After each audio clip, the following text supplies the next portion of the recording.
Jens Stoltenberg, a former Prime Minister of Norway, has led NATO for 9 years. His tenure has already been extended twice, the latest in 2022, following Russia's invasion of Ukraine. Hosting the Secretary-General in Washington last week, US President Joe Biden hailed his leadership. No small part of your leadership. We've got, beyond NATO, we've got another 30-some, well, a total of 40 nations that are committed to the independence of Ukraine. Stoltenberg's term is due to expire in September. Traditionally, the Secretary-General is European, but NATO allies appear undecided over who should succeed the 64-year-old incumbent. They're going to have to be able to navigate lots of different competing national interests that you get in NATO. You get in an alliance of 30-plus countries, but they're also going to have to be able to garner support among populations within those allied nations, particularly with young people. Danish Prime Minister Mette Frederiksen is seen as a front-runner.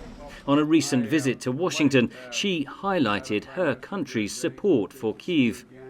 We will, of course, continue from a Danish perspective our very strong support to Ukraine. Spanish Prime Minister Pedro Sanchez and British Defence Secretary Ben Wallace are also seen as contenders, though Wallace has said he does not believe he's in the frame. It's important that the NATO Secretary-General is both an established and clear voice in Ukraine and can continue to kind of maintain alliance solidarity on Ukraine, but also that they have credibility when it comes to NATO's 2% spending target. NATO is due to hold its annual summit on July 11th. Some allies want Stoltenberg to extend his term once again, though he hasn't indicated whether he is prepared to do so. Right now, I think there's a lot of uncertainty in Ukraine. There's also a lot of uncertainty in terms of US politics and who we may have as a president next year. Obviously, we've heard different positions from some of the Republican candidates, and I think given all of that uncertainty, a large number of allies are looking for that stability.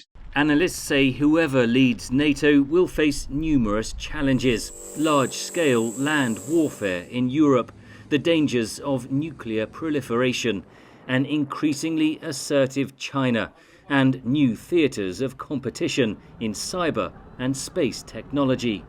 Henry Ridgwell for VOA News, London.